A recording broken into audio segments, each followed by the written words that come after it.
湯葉みたいなもんか。いくら作っても作っても強いねですから。京都だから。そこに湯葉屋さんが有名な湯葉屋さん。前来た時にそこ湯葉をね。なんでそこに湯葉を売ってるの？あ、見てるかどうかわからない。出たいかって聞いたら、まあ、別に言ってこない。挨拶ベルリンの手遣いがなくて、なんかこう座って真ん中のあたりにいたら、これ、いっぱいいるのに、なんでまたどこまで走るんだ。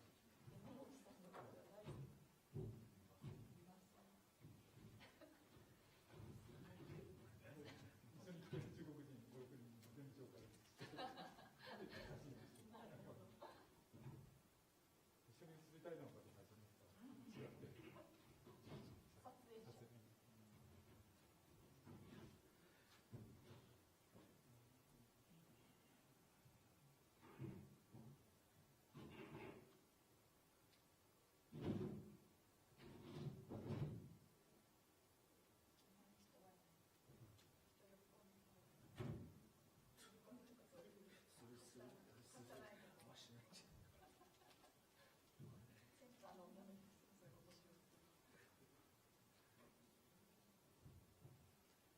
プレナリーに出れるんですね。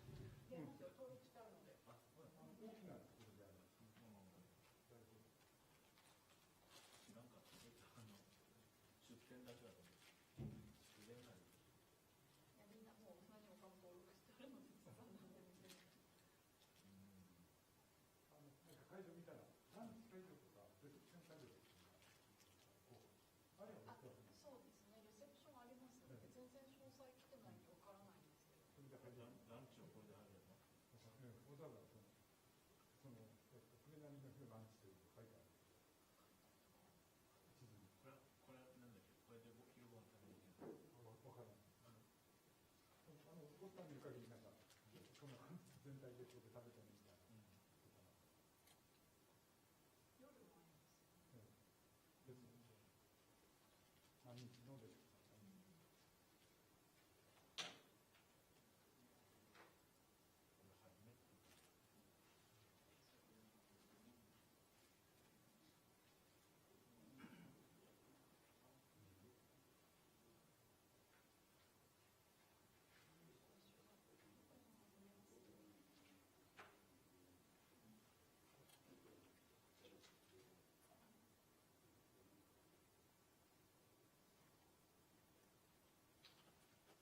これ共有してんの？これからします。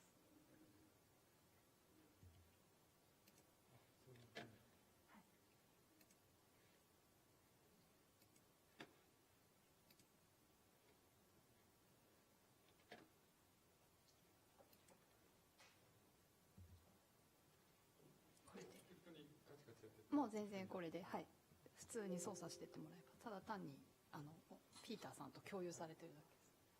右上のあれは出てる。出してる。これピーターさんにこっちの見えてないんじゃないんですかね、客席。あ、カメラ外しっぱなしやん。カメラはつけたんだけど、さっき見えてた。こう下に出してあげないと見えないと思うんですよね。あれつなげたよ。これ？つながってます。あ、来てんじゃん。それで。これでいい？それ出しとかないと多分見えないですよね。はい。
あれもシェアできるのかな。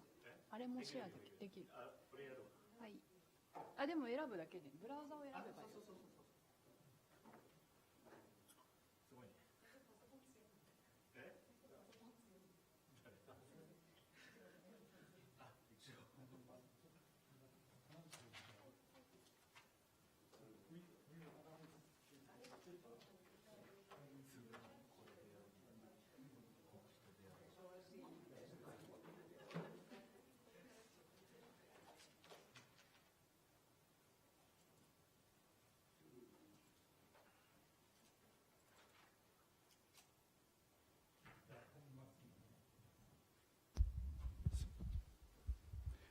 So, good afternoon.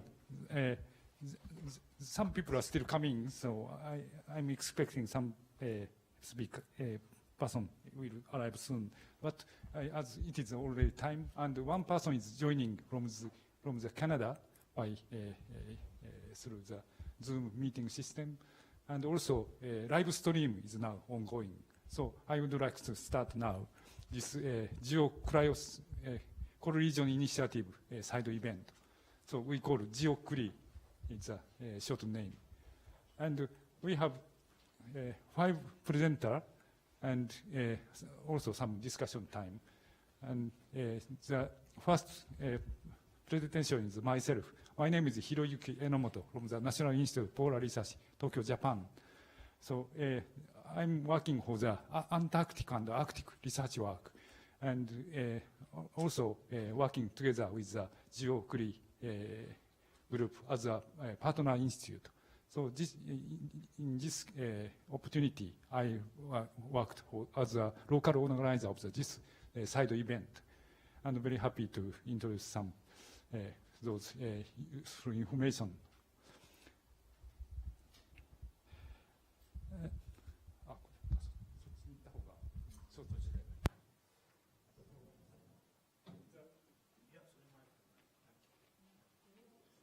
Each presentation has 20 minutes, but maybe between 10 to 15 minutes, the presentation will be ended. And so we want to use some comment and discussion time for last 5 minutes. And this is a program. And the first one is introduction of GEO-CRI by myself. And next is the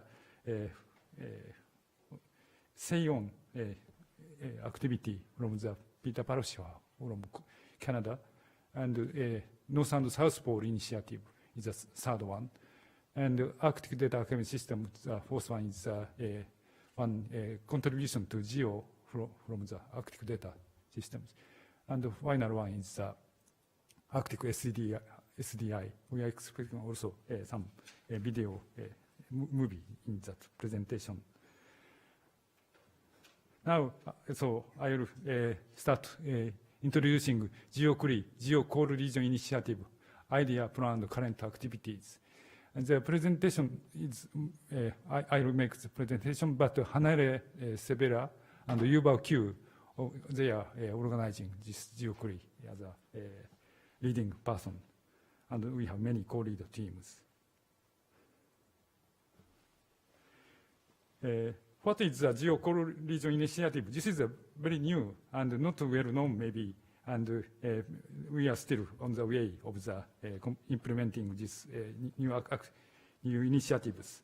The current work for 2017 to 2019, so now we are second year of this initiative.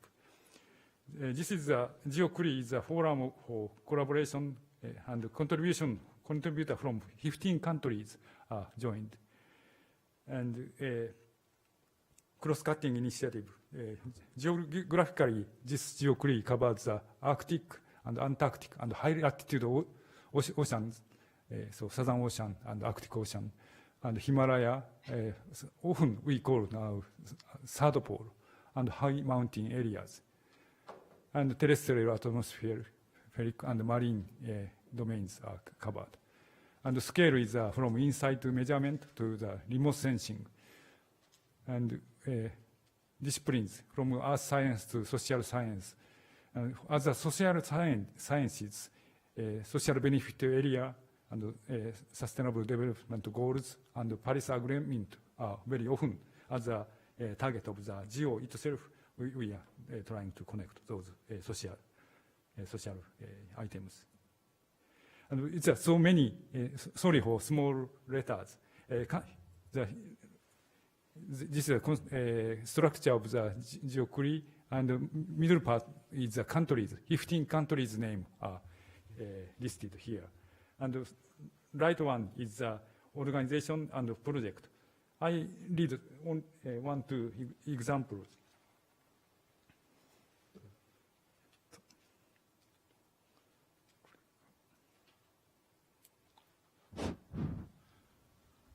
So, sorry, small letters. This is a CAF is Arctic fauna and flora discussion group, and the CLIC is the WMO climate and cryosphere, and many other mountain initiative, and from EU project Interact, and also Interos are joining this project, and SIOS, Svalbard Integrated Earth Observing System. So many partner and organizations are working together with the same direction of the cold regions information exchange. And why we started this cold region initiative is this stated here. And cold region is very difficult to access and very difficult to stay long time. And so we need some very effective system to taking data and also such a useful data to be shared. And recently, so ongoing climatic change is very much appearing in the high latitude region, especially in the Arctic region. So many environmental and also socio-political interest is increasing in the such a high latitude areas. So many concerns and interests are increasing. So that then this initiative will be more place to work for sharing data. And this lower part is services related to this GEO query. Climate, weather, biodiversity, ecosystem, sustainable development, indigenous communities and traditional people knowledges, and practice and livelihood, health, agriculture, fishery, hunting, food security, water. So many different items. And sometimes this are related to the hazards, or but sometimes these items are useful for transport, new transport or industrial opportunities now increasing in the Arctic region as sea ice retreat. But at the same time, we must be very careful to the environment stress to the Arctic Ocean marine areas. So environmental protection is one important item. And GEO-query missions have objectives. So information service to complement the current mainly science-driven effort. And that is an important mission. And collaboration with improved Earth observations. Maybe observation system itself is not yet enough, so we can identify the gap of such information and observation systems. Objectives is integrating. This you will see very often this integrating was for many data processing, data activities, and we are focusing those in the cold regions. And advocating, we should notice the information to the many people about the and practicing data sharing, building community portal and related services. So many different people and so activities are can be also work together. And so we are looking for such a direction. Strengthening capacity building and partnership is requirement is increasing, but we know the next generations organizer or scientist and more partnerships. And we have 5 tasks: infrastructure, monitoring network and data, and integrating insight and remote sensing observation, capacity building, user engagement and communication, and the last one is the management and monitoring. For 5 task team, 5 tasks, we have 5 task teams, and the people co-lead are working for implementing these tasks.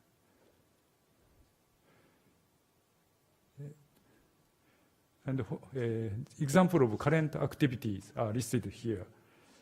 Data management and utilization of the GEO data infrastructure, and also many other end user services and products and collaboration. And SEION, SUS, WDS, core data, those international organizations and initiatives are also we are looking for very holistic collaborations. Essential core region variable development.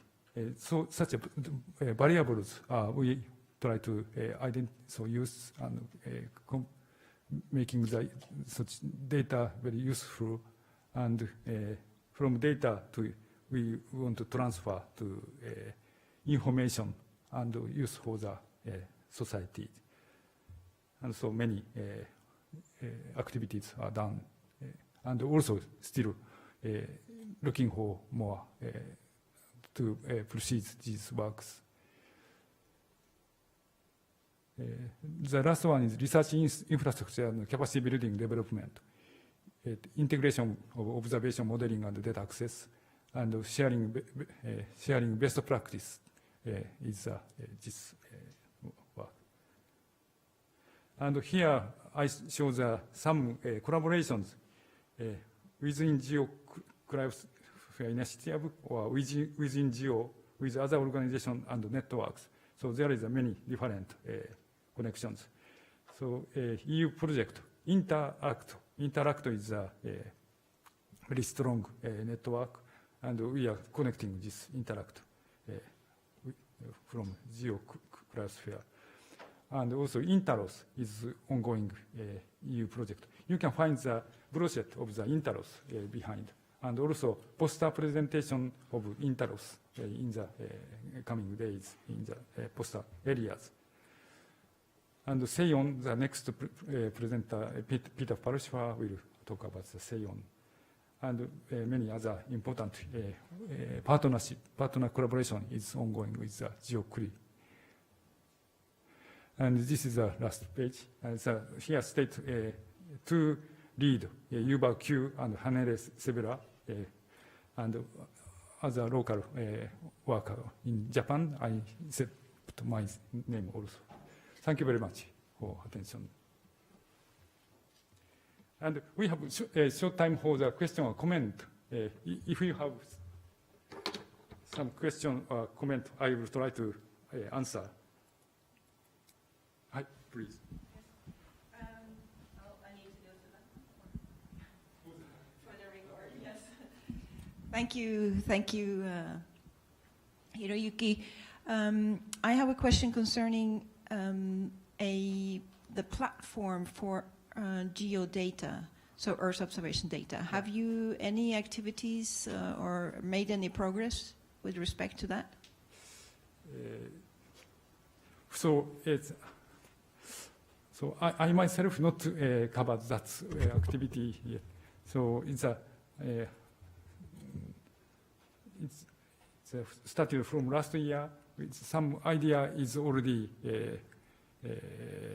shared, but so implementation is still some under design or some. Thank you. Sorry, not to complete it. Any other question or comment?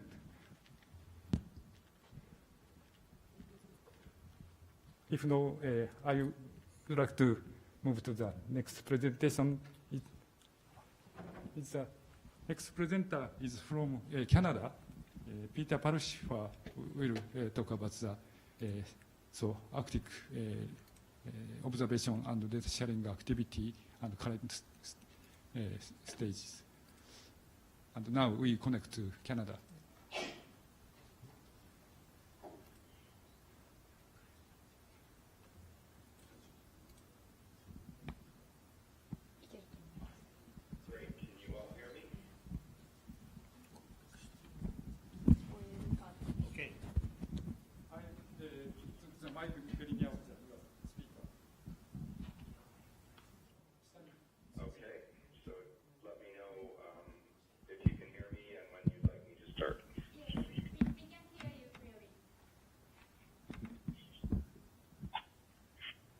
Okay, great. Well, thank you very much, and I'm happy to be able to speak to you from Canada at the moment.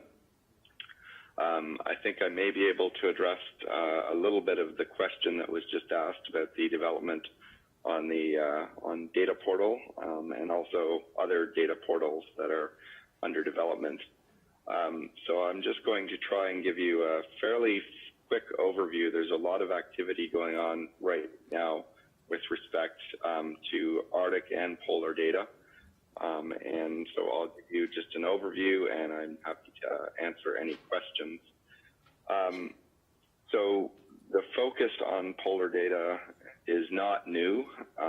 These are some examples of different reports and activities that have been going on for some time, and particularly since the International Polar Year 10 years ago. We have a number of different meetings and so on, and that is continuing very rapidly over the last 2 years in particular. The challenge and the opportunity that we have is that we have many different data organizations and data resources in our community. So what we're really focusing on now is how do we collaborate and how do we coordinate and connect all of those different resources. The organization that I am most connected with, and I apologize, the title of the slide has a small error, but is the IASC and SEAON Arctic Data Committee. So that committee was formed about 4 years ago, and it connects obviously with International Arctic Science Committee, or IASC, and SEAON, the Sustaining Arctic Observing Networks program. And we're really focused primarily on facilitating the conversation around data and organizing meetings and so on. And we are a partner with GEO Cold Regions Initiative, very close working partnership. And I am actually, as you saw on the title slide, also a co-lead of the GEO Cold Region.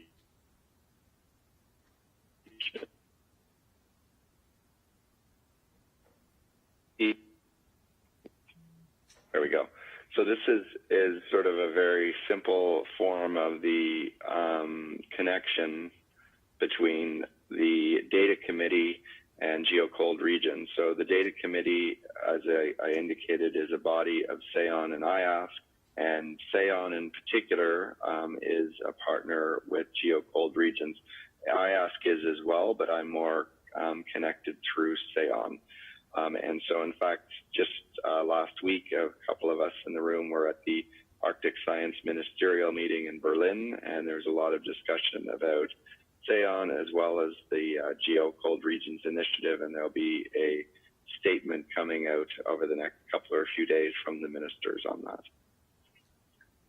So I'm just going to quickly go through recent workshops and meetings that we've been having and working towards the infrastructure development. So about 2 years ago, there was a focused meeting on interoperability in Frascati, Italy. And there was many things discussed there, including technical matters, but also how do we coordinate. And one of the conclusions was that a real challenge to interoperability at the moment is social and organizational rather than the technical. So as I said, making sure that we're coordinated. And so I think we're doing very well at making some progress on that.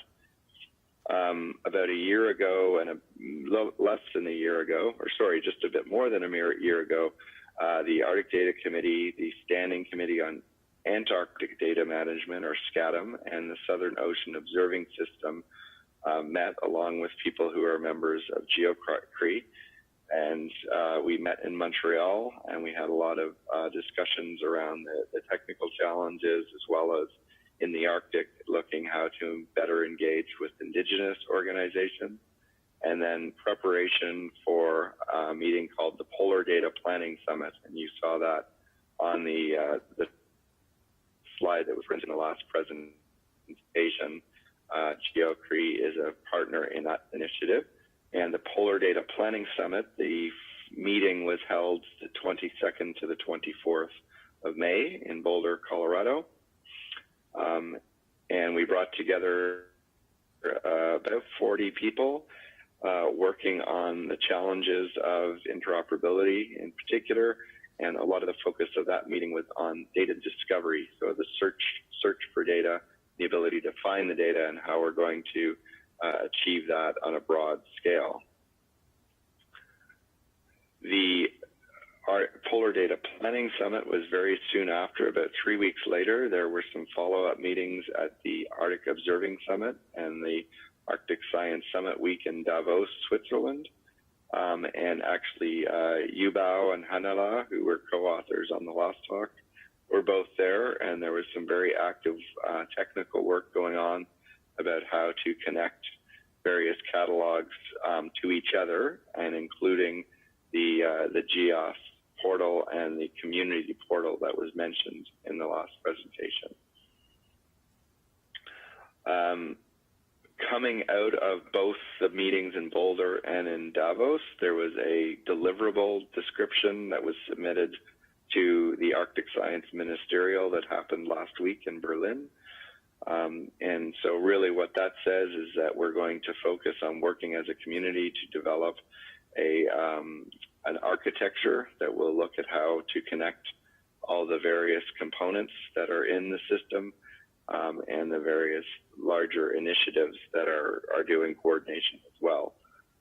So that was well received at the ministerial last week, and we will see some reference to this type of work in the statement that will come out likely early next week. Next slide. So the next activity, and this is the first activity in the deliverable that was accepted at the ministerial, is a workshop next month, about 1 month from now, in Geneva, Switzerland, and that we host the Global Cryosphere Watch, the Global Cryosphere Watch, and it is facilitated by the Arctic Data Committee in partnership with GEO with about 14 different organizations that are co-organizing the event. So really what we want to do there is we're bringing in a number of different discussions, but we're focusing on this architecture. So some of the components, and I won't go into all of the details, but some of the components that we'll be looking at, of course, is federated search, the data discovery and how we connect the catalogs, and including through the GEOS portal, but a number of other different initiatives that have taken place over the years and that are under development. We are also looking at this idea of semantics. So if you are trying to exchange information or data, how do you understand the data and ensure that you can translate across different data sets?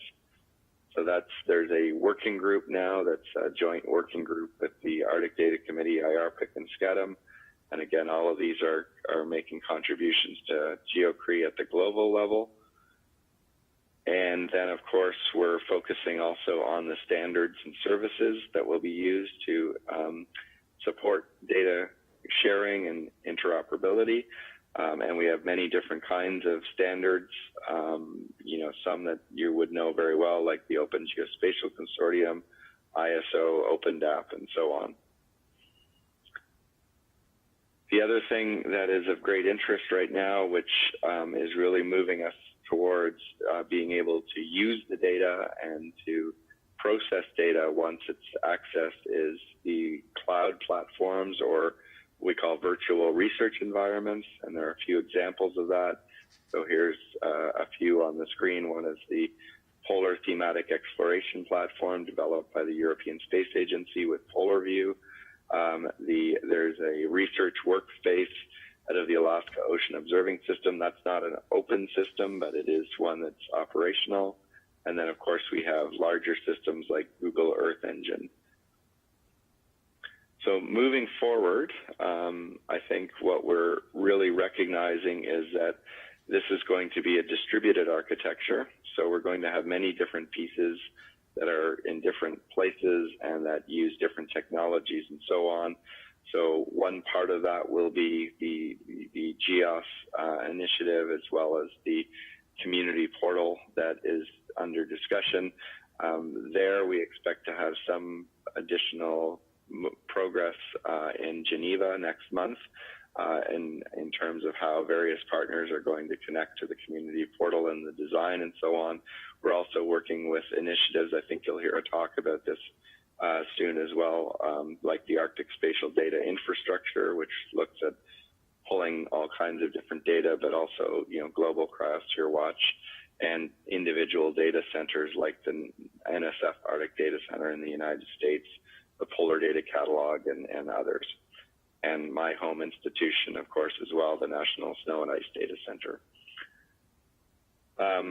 So I won't go into the details here, but there is an agenda. If you look at the site arcticdc.org, and then you can follow it to meetings and then conferences and the Polar Data Architecture Workshop. What we will have is a 2.5-day meeting. It's actually a 3-day meeting, but there's a business meeting on the first morning. We'll then have presentations by a number of different groups that are developing different tools and architectures or components of the architecture. And then we're going to have 2 days where we're working in 2 different thematic groups. One group will be focused on the overall architectural design, and the other group will be focusing on data discovery and federated search, the topic that I showed you earlier. And so this is where we're at right now. We're looking for engagement within the community. Although the workshop in Geneva next month, I think, will be an important one, it'll just be a continuing discussion. So we've had, as I showed you, many meetings over the last couple of years.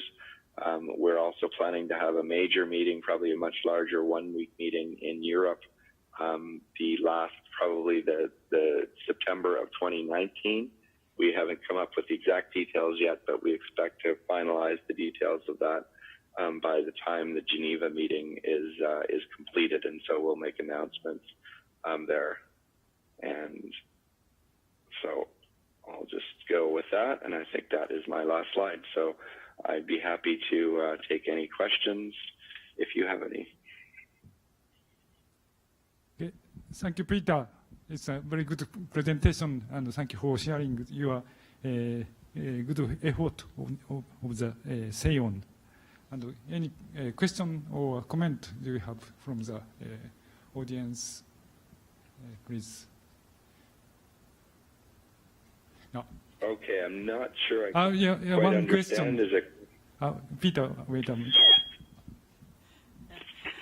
Thank you. This is Bente Liljaby, by the way, from Norway, and I'm in the program board and representing the polar region interest. So back to the data portal issues. As far as I understood, you are talking about developing a community portal that will consist of sub-portals, or how did you explain that? I didn't really understand.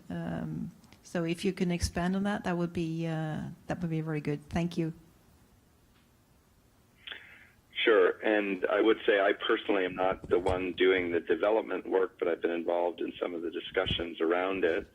The idea there is to use the GEOS common data infrastructure or the I'm sorry, I don't necessarily have all the acronyms correct, but basically the GeoBroker and other components of the GEOS system to do aggregation for polar data discovery primarily. But rather than strictly have it as the general GEOS portal, there's a group, I believe, who are actually working with ESA as well on some other portals for other communities and societal benefit areas. And the work being done now is just trying to establish, how that would work. Things like the semantics and, the keywords and things like that are a bit challenging when you're bringing in data or metadata actually from all kinds of different communities. But I would say we're trying to do this on a very broad scale so that it will not strictly be, there will be, in my understanding, if it continues forward, there will be a GEO community portal, but the standards and specifications and so on that are underneath that will be usable by many, many other organizations, because there are other organizations looking to set up portals as well, or who already have set up various polar data portals, whether that be Arctic or, for example, the Southern Ocean and so on. So what we're looking at is general interoperability, and then GEO will be establishing this community portal for polar data as part of that. Thank you, Peter. And so it's now Peter introduced, and may I one small question to Peter. So the SEON is now very good achievement for Arctic research work. And what is your next challenge for the SEON activities? Peter, can you hear me? I can. It's just very difficult to understand with the microphone. I'm sorry. I don't know if you could type the question into the chat message. Yeah, it's the last 3-4 years, the SEON activities very much improved, and your achievement is not now it's good, very nice. But what is your next challenge for improving SEON activity, if you can state? Yeah, I'm really terribly sorry. I could not understand through the microphone because of the audio there. Okay, so the next challenge for the SEON activity, this is a very good time to I think discuss that, in that we had very good meetings last week, as I said, in Berlin. It appears that the Arctic countries will be making very significant investments into SEON and related activities. So not just SEON, but the contribution to SEON. And different countries will be looking at better coordinating through the Arctic. So I think our challenge right now is this workshop in Geneva, I think, will be our next opportunity to really work together. And our challenge is to go from just sort of discussing the problems and coming up with very detailed solutions. So the good thing is now we have people who are technical people, as well as other people, sitting together to come up with the detail. So I think that will be our main challenge over the next year, is sort of turn it from ideas into design and then into actual working technologies over the next year and beyond. Okay, thank you very much for your attendance. So then, thank you, Peter, and we'll move to the next presentations. Great, thank you. Yeah, thank you. I need to do another presentation for people in Finland in about 5 hours or so. Yeah. So, Siri Judah, please.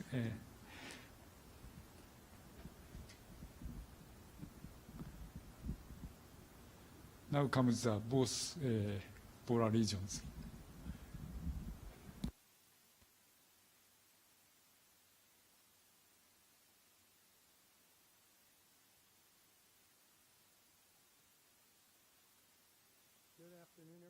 I'm here to tell you about an initiative within the IEEE.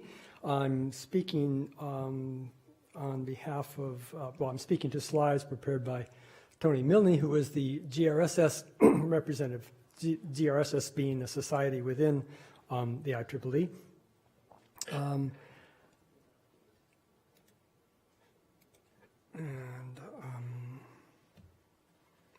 So I have one slide introducing the IEEE for anybody who might not be aware of it. It's the largest technical professional society in the world, has nearly 500,000 members coming from over 160 different countries, more than half of those being outside the United States. It's a producer of standards. It's a publisher of over 200 separate journals and magazines covering all the topics in the technical field, and it sponsors over 1,800 conferences, for example, last year. So IEEE has a lot of resources to bring to the topic of what's going on in the polar regions. So an initiative within the IEEE was begun in 2017 called INSP, IEEE in the North and South Poles. So it's focusing on the Antarctic and Arctic domains. And so, for example, one of the big issues is what's happening with the sea ice. And there are certain criteria that have been established in terms of sea ice as being an essential climate variable and an essential cryospheric variable as well, and what's necessary to get to measure those there, and the requirements to get the information to inform models and decision making and important factors such as sustainability of Arctic communities, transportation, and implications for energy exchange and global climate. It probably comes as no news now to most people that a lot has, that the Arctic is a region of rapid change, and that the Arctic sea ice is declining in its coverage and thickness. And this has, of course, serious implications for not just the local populations that rely on sea ice, but transportation, mineral exploration, as well as, of course, being an important factor in global climate.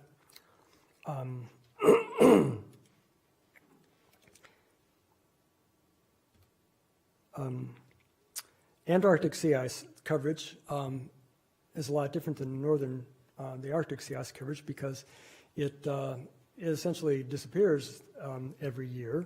The Antarctic is a continent surrounded by ice, and the Arctic sea ice cover is sea ice surrounded by continents.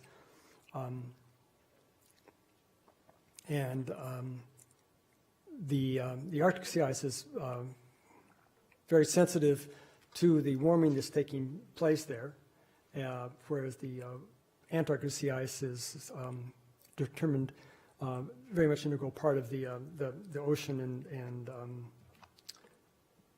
and atmospheric circulations.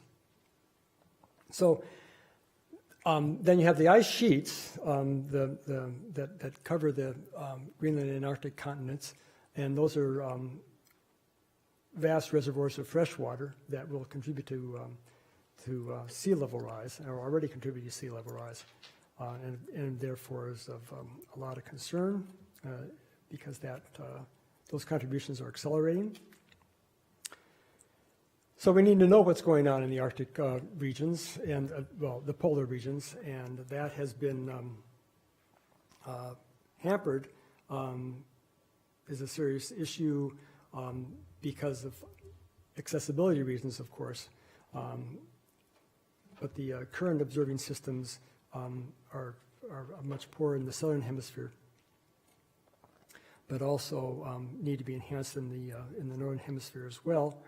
And one of the initiatives seeking to fill that is the Year of Polar Prediction, the Polar Prediction Project, that is that the WMO has endorsed and is already run some special observing periods, and is seeking to enhance the observational networks and demonstrate how that improves the ability to predict the terrestrial, oceanic, and atmospheric conditions in the polar regions. And then we have new satellite missions coming on board to give us more information about the polar regions, and these also need to be exploited. And the Geoscience Remote Sensing Society has many members who are involved in these missions and the derivation of information from them.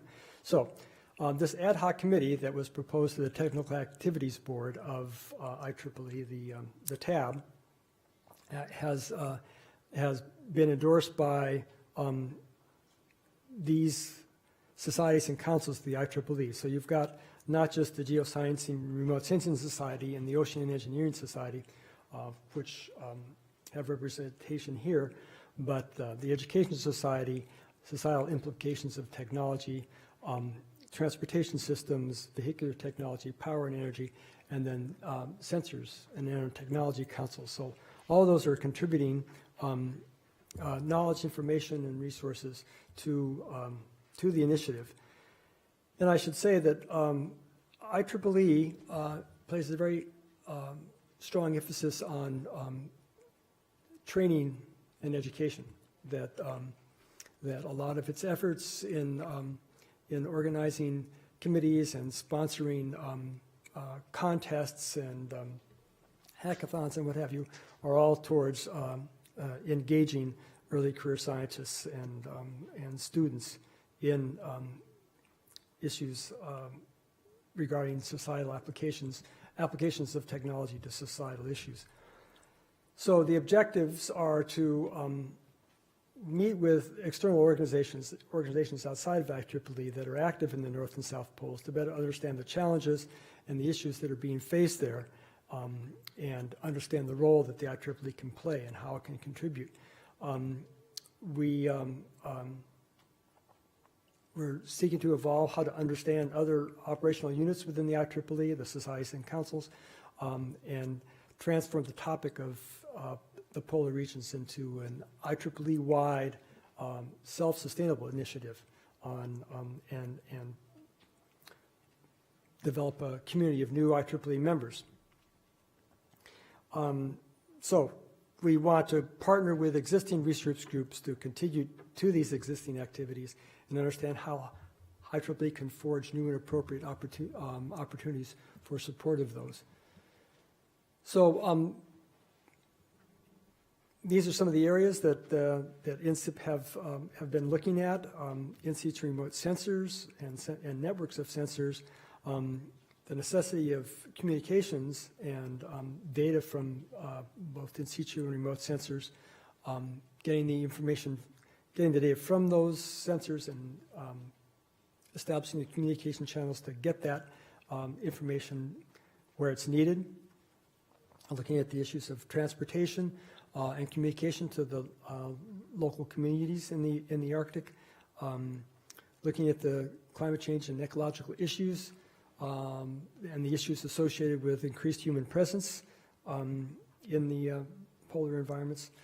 And then, as I was saying, education and research and outreach on the impacts of these changes and the engineering challenges that go along with them. So these are the current initiatives. There's the InnoCube initiative for polar monitoring. There's the Young Professionals in Space boot camps that are going on. There's a student challenge within the Geoscience Remote Sensing Society on drone-based Earth observation applications. There's the IEEE Data Port. It has a dedicated session for polar data sets. And then there's a special section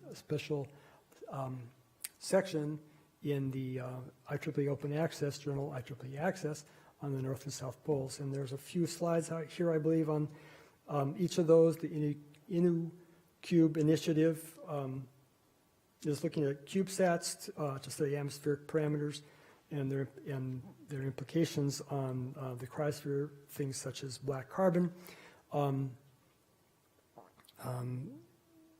They're looking, I don't know too much about this, I'm reading the slides, looking for the launch of the CubeSat. I'm not sure where it's being developed.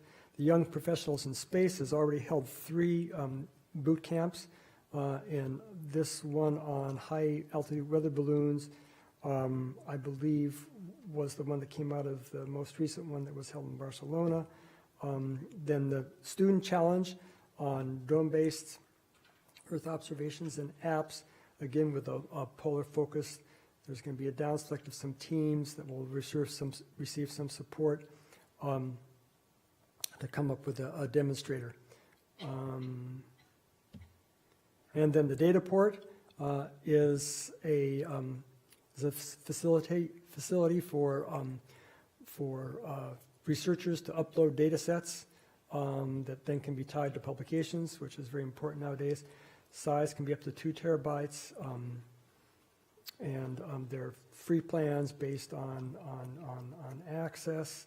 And this is also a repository for the data that is posted to be used in competitions like finding the best algorithm to extract features from hyperspectral imagery. And let's see. Okay, and there was a section Congress where the INSP initiative was promoted and advertised, and with the Antarctic region being emphasized. Antarctic and the Southern Ocean Forum was held sometime in 2018, in August in 2018, and received endorsement from various researchers in the Southern Hemisphere. And then there is a currently being formulated an Arctic and Northern Oceans Forum being planned. So the IEEE has believe a memorandum of understanding with GeoCry, or at least a handshake agreement to collaborate. And of course that involves the third pole as well. And IEEE has, as an example, IEEE has sections in every chapters in every country, and professionals working in those countries that are familiar with the local challenges. So, so there's a good potential here for engaging with the membership on issues of local concern. I'm speaking, of the mostly now of the third pole, where we have very large membership in Asia and India. So any suggestions, inputs, and contributions and participation in the program are welcome. There are some emails for some of the key people that are involved, and you can also talk to me personally. You won't be able to stay here. I need to jump over to the program board meeting, but I'm available for a few minutes to answer any questions that you might have. So thank you. Thank you, Shiri Joda. Any comment or question, if you have, please.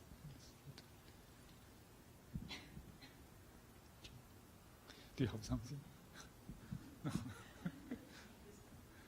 Okay, thank you very much for sharing very important, useful information. So we would like to move to the next presentation.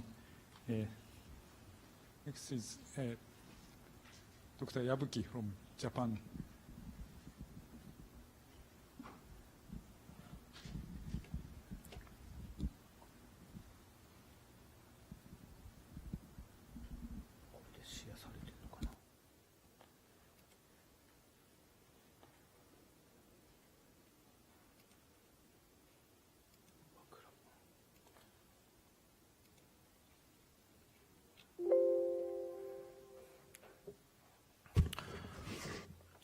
Hello everyone. My name is Hironori Yabuki from NIPR in Japan, from Japan. So today I presentation for the Arctic Data Archive System, ADS, and contribution to GEO. So ADS means is a Japanese Arctic Project Data Archive Center. So now we have the three components. This one is a keyword like this. This keyword is a research data, registration system, and metadata search service. And registration, just now, registration for more than 300 data sets. And the next is Vision. Second one, yes, this one is online visualization application for climate and satellite simulation data. And the next one, the BISHOP, we call BISHOP, semi-real-time polar environmental observation monitor and sea ice prediction. So this ADS purpose is Arctic data, purpose of the Arctic Data Archive. So we, in order to collect and archive data for collaboration across the atmosphere, ocean, land ecology, model, and Arctic research. And collected archive institute observation and collection data, sometimes the data rescue, and also the satellite data and numerical simulation data. And these data, we the mature use of the data between the modeler and observation researcher, and cooperate with the other country Arctic Data Committee. So this one, ADS start is 2011. First phase we call the Green Arctic Project. This is a 5-year project. And the next we started the next Arctic. This one is ARCS, Arctic Challenge for Sustainability. And this period is 2015 to 2020. This also a 5-year project. So this project for likely the 6 scientific, natural science scientific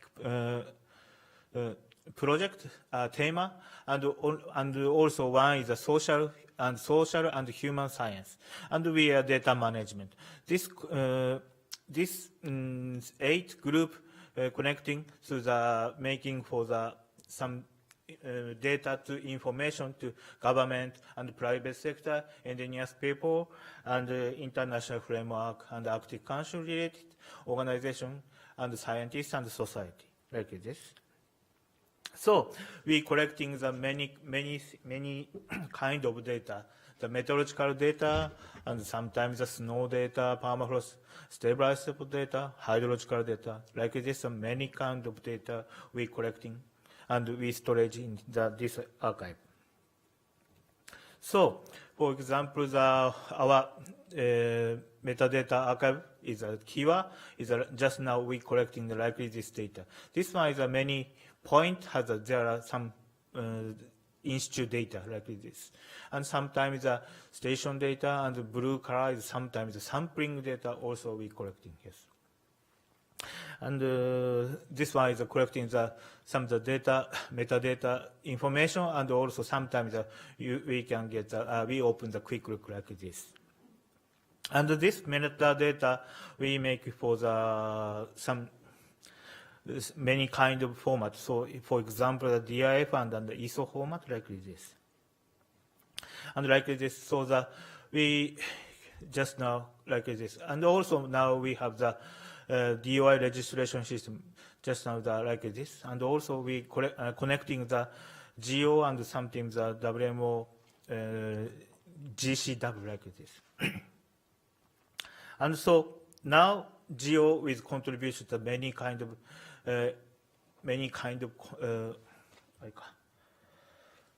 many data provider. ADS is one of the provider is here like this. We connecting the share to the GEO. We ADS metadata share to GEO portal like this. Okay, and the next one is I show to the online Vision online visualization analysis system like this. Or this one is the purpose is to promote and material use the data data interact across the discrepancy and develop online visualization application operable intuitively. So that we is a one-dimensional series and 2 or 3-dimensional like satellite and model output like this. So now this system attaches something data or these are satellite data. We mainly the JAXA satellite AMSA-2 and AMSA-2 product also. You can use this. And sometimes like the model simulation data like this. So this one is simple use like this. You can see the input like this data. This one is satellite data, and this one is the model simulation data. We chose the satellite data. And this one is a license like this. You can show the Arctic and Antarctic and so something like this. And in some time we chose the sea ice. So this one is Arctic or Antarctic data like this. Or like this, Arctic change color like this. Just now we see the sea ice concentration data, so the many kind of color input. And this one is very easy to only mouse click like this, up, zoom up like this, and sometimes moving like this. Very easy, so like this move, zoom up data, and like this, color map also like this. And also the contour map like this, and double click like the default size this. And next one is the position like this, if sometimes like this. And save image to the text data. And this one is a line plot like this. Collecting data like this. And this one also saving CSV file like this. And next one is a time series plot like this. So this one is an educational tool for the like this. Or in sometimes the young scientists and bachelor scientists, bachelor students using this system in Japan. Or in sometimes sea ice extent like this. So, okay, next one is the Bishop, introduce Bishop, like the visualization service for the horizontal scale observation polar regions. This one is the AMSA-2 product, every day, 2-time update. So in the Arctic region and Antarctic region. The center part is Arctic sea ice extent, and this one rainbow color is the sea surface temperature. This red color is snow depth. Also the Antarctic also like this. Next one is RGB RGB image. So this one is 36 vertical and horizontal and 18 the vertical composite map like this. And also with the sea ice drift speed, every day calculated like this, Arctic and Antarctic also like this. And this system is easy to making for the animation, okay, like this. Same day like this. And also, when we show the sea ice thickness data also, this one is like this. And the green red part is sea ice thickness, but under blue color like this with the surface melt pond ratio like this.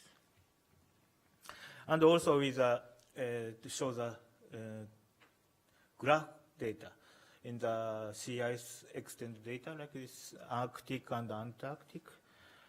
Also the monthly like this, and easy to change to like this. This one is the September minimum data like this. And also now is both area, Arctic and Antarctic sea ice area like this. This one interactive data visualization, data acquisition like this. This also you can download for the text data also. Yes. Just not this one, okay? And now we are only not only scientific work, also with stakeholder service. For example, we are now with a vessel navigation utility support sea ice area. Well, now we collecting the satellite data. This data we management our team, so the sent to the some ship, Arctic ship, sometimes the Antarctic ship, delivery to the our sea ice data. So inside in the ship run, you can ship run show the sea ice information. So now we service to the icebreaker Shirase. This one is Antarctic ship.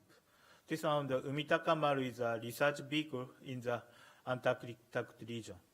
And also we service to the Arctic region. This one is a Mirai, like this, 3 ships.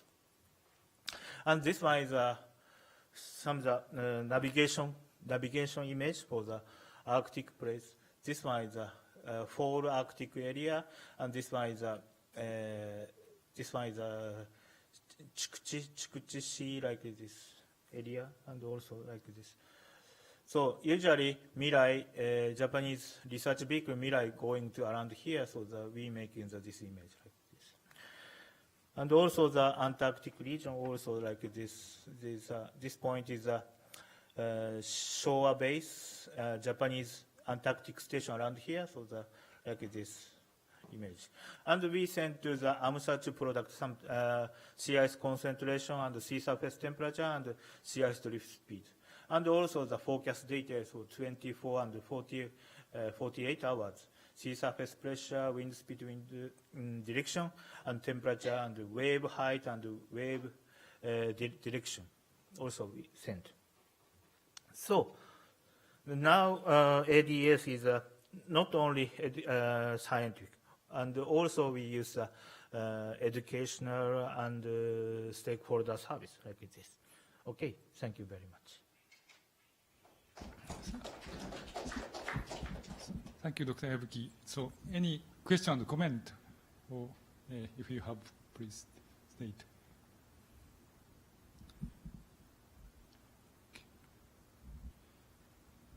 Yes, one comment. The system is a Japanese system, and increasing the interest to the Arctic region. So we now have more user, not only Japanese, but access person, more than 70% is a foreign access and coming to the Japanese side. And because of the maybe access, so visualization application. So not only the remote sensing specialist, every person can quickly access this database and check his idea. And if you so meet his idea and some data, they will start more detailed analysis with getting the real, original data. And but to very quickly check the idea, it's very useful. I'm very often using in the train, the daily every day. So thank you very much. Thank you. So we want to move to the final presentation by Heri Ujin.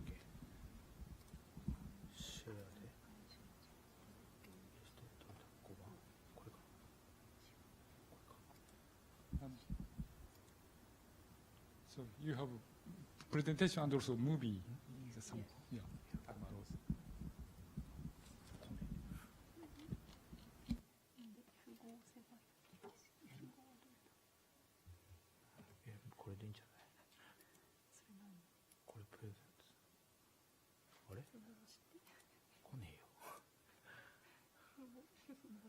え、押した。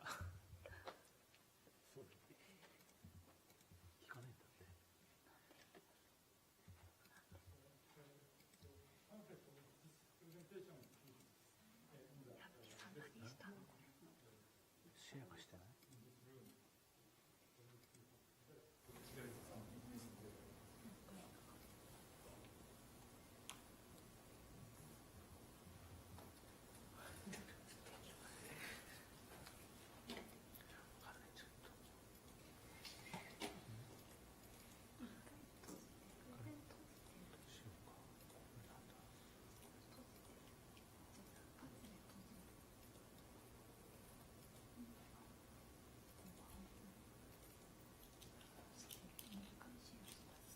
消えちゃった。これで、これか。シェアして、で、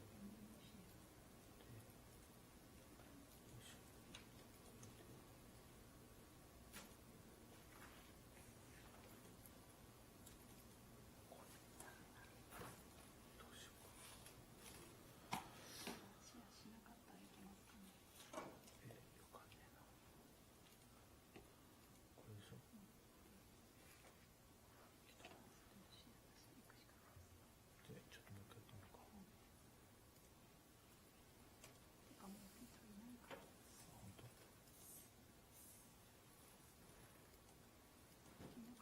やめようか。F5？はい。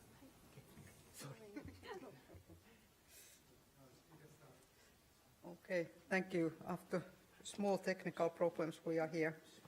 So I'm Heli Ursin from National Land Survey of Finland, and one of the participants in this Arctic Spatial Data Infrastructure. And I must say that it has been very, very interesting to see and hear about all these ideas and initiatives that are going around, and I hope I can give an idea what we have been doing and maybe how that could be utilized in other projects also. So why we started to think about Arctic Spatial Data Infrastructure is that we have seen that for research it's often very difficult and costly to find information and data and how to access and combine that due to lack of standardized distribution of data and so forth. And more or less our idea was that we would like to address the need for readily available spatial data in the northern reaches of the globe. And we also work with the stakeholder organizations to make their data accessible and interoperable. So in the Arctic SDI, there are 8 Arctic national mapping agencies that are actually the data providers for the reference base map. And here you can see the map on the left-hand side from southern Svalbard, Spitsbergen. You can see the Arctic SDI base map compared, for example, to Google Maps. And of course, our idea is that the data should be clear in all regions of the Arctic. So at the moment, besides the reference data map, the actual map, we also have the Pan-Arctic digital elevation, and then we have also marine data and cassette and database, where you can also search for data. And data providers, as I mentioned earlier, are the reference data providers are the national mapping agencies, land surveys in these 8 countries. And then we also cooperate with the working group under International Hydrographic Organization. They have working group which is called Arctic Regional Marine SDI Working Group. And we like to see that we could easily combine the sea and land data. And also we cooperate closely with the Polar Geospatial Data Center, which is working with the Arctic DEM. And besides that also, of course, close cooperation with the Arctic Council working groups academic institutions into Arctic and so forth. Well, maybe just a few words about where we are in Arctic SDI. You can see that this is kind of a picture of a spatial data infrastructure. I will not go into details of that, but I would like to say that we have now a kind of memorandum of understanding between the 8 mapping agencies into Arctic, and also joint statement with the IGEO working group, and also we work with the Arctic Council very closely. We have our strategic plan, governance plan and fact sheet and so forth. And actually on the back row there I have put some fact sheets on both Arctic SDI and the GEO portal if you want to read more about those.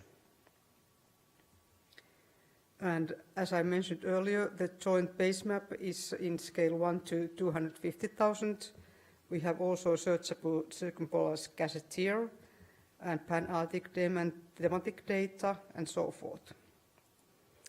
And of course metadata catalog, but one thing that I would like to show you more is the Oscari-based geoportal, and Oscari is kind of an open source system we have developed in Finland, where you can make embedded map and so forth. Well, a few words about the geoportal. It's built for browsing, visualizing and analyzing and sharing spatial data information. Here you can see a picture of the geoportal and some data that thematic data has been put in there. So the geoportal users can combine data and map layers to visualize the phenomena they like to choose. And of course we, as mapping agencies, we are not creating any thematic data. The thematic data, of course, has to come from universities, research institutes and so forth if they want to show their data. And the system can be used free of charge by anyone, also by school children or whatsoever.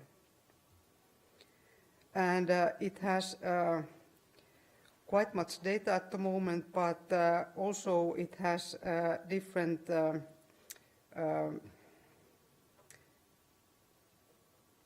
I'm missing my English word here, different projections of the world, so you can choose how you want the map to be seen on your screen. And you can also show features as time series. There's a time series tool, and you can see it's different thematic things there. I will show a small video about that.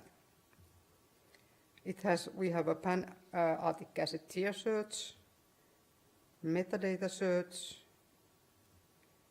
and you can make dynamic interactive maps. We call them embedded maps. I'm not sure what would be the real global word for that. But you can create those maps without any coding, just a few steps on the screen.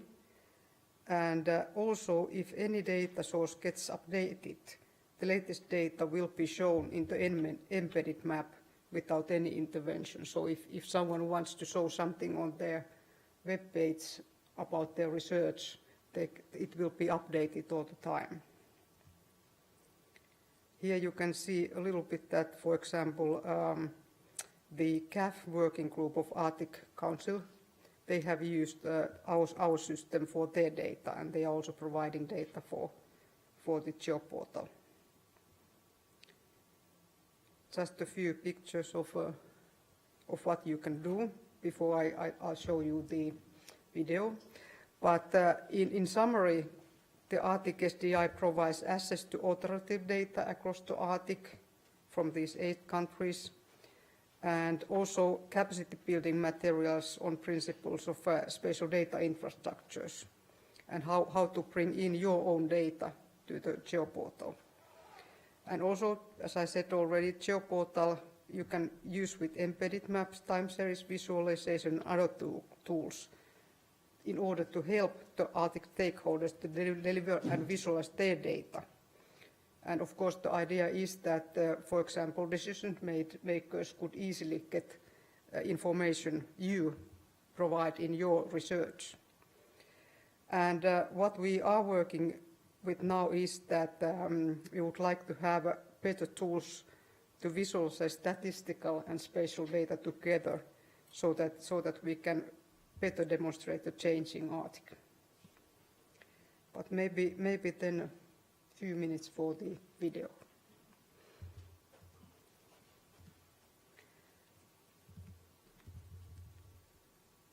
And if I want to stop the video for a while, I just, yeah.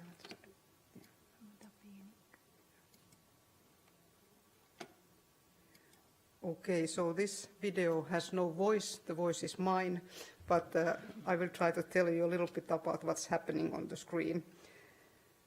We have made this because it's often difficult to make a live demo on something, so that's why it's easier to say a few words. Well, here you can see the Arctic SDI geoportal, and you can zoom in out like normally, of course you do on these geoportals. And then you can also have the thematic data there. You can, for example, click what kind of data you would like to see, and the data is provided by someone else, not by us as national mapping agencies. And you can also see a little bit, choose how you want the data to be shown. And if you click on an item there, you can get more information about that, for example, a protected area or so forth. And then you can easily make the map view shareable so that you just copy the link and paste it on other website. And here you can see the Arctic SDI base map, and you can zoom in and out. And we have tried to make it interoperable between the countries. There's still small challenges, as you can see, but generally it's quite good. And here you can see that there are 6 map projections that you can use. And now we have the European view here. And here you can also see the collaboration between land and sea areas. We have both data on our portal, so that's one of the aims, and we are really working quite much with the marine side together. And then you can search for place names. You can zoom in and out. Here we found the Wrangler National Park, and you can take a look at there. And then you can put on the Pan-Arctic digital elevation model, move around and zoom in and out and so forth.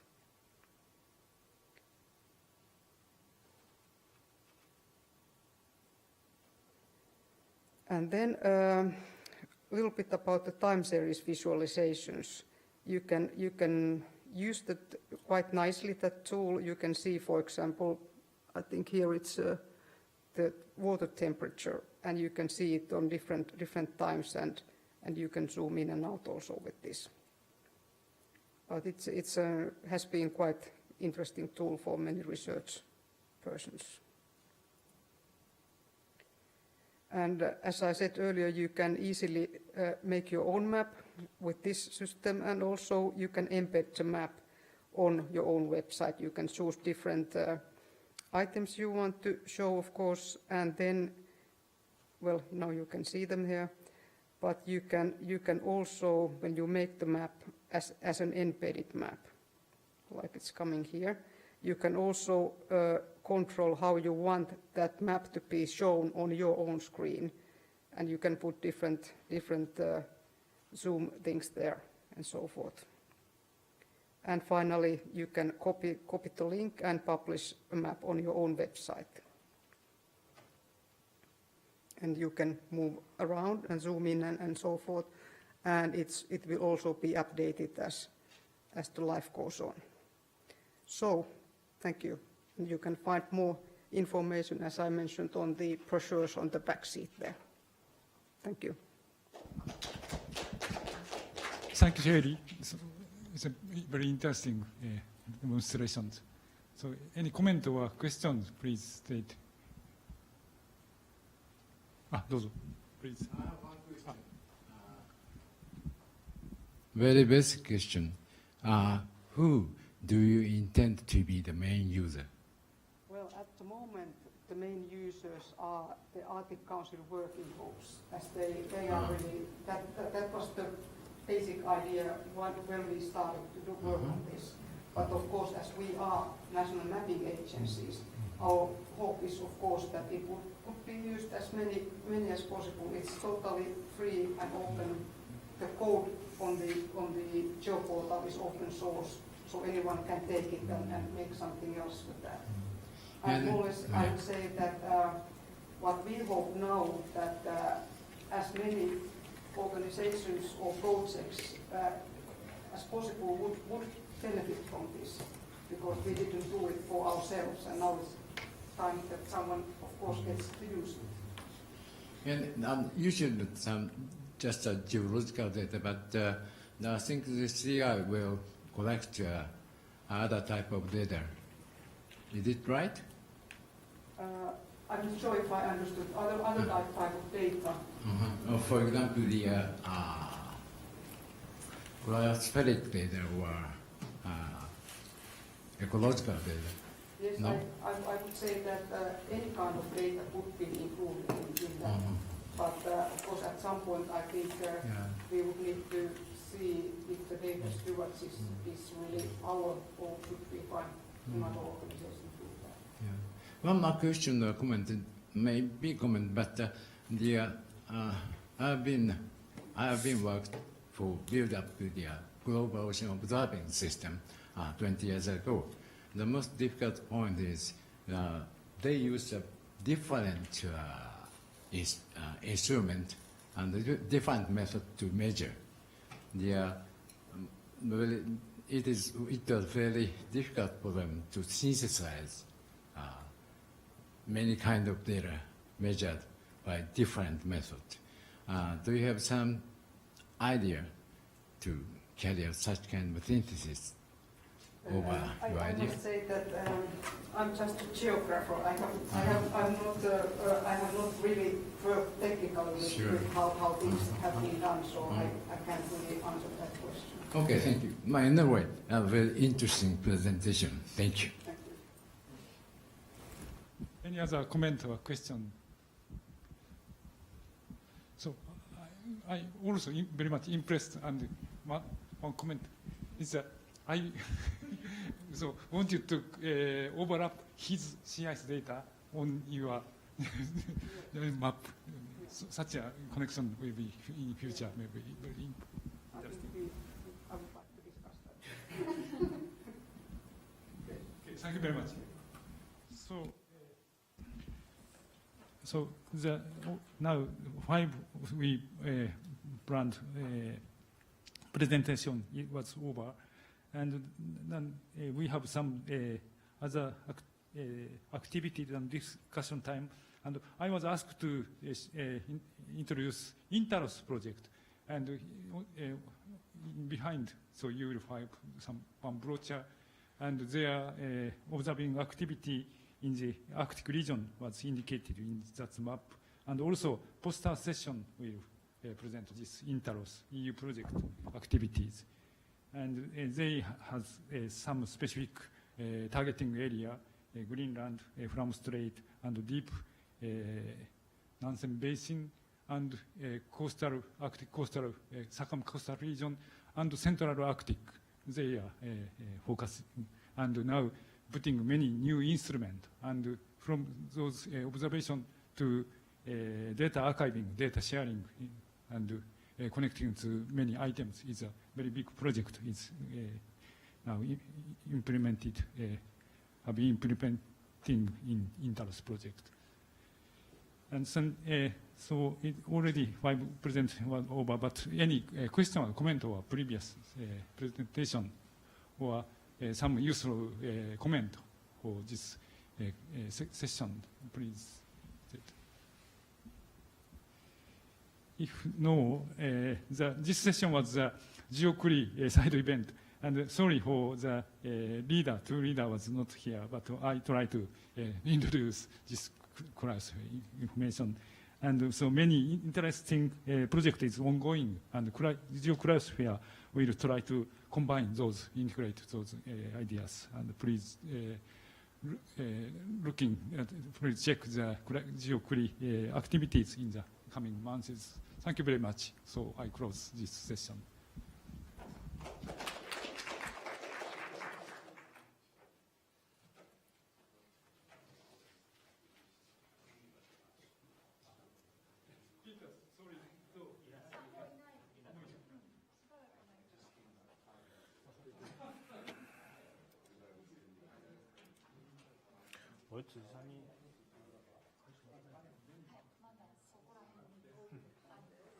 これどうしようか、一応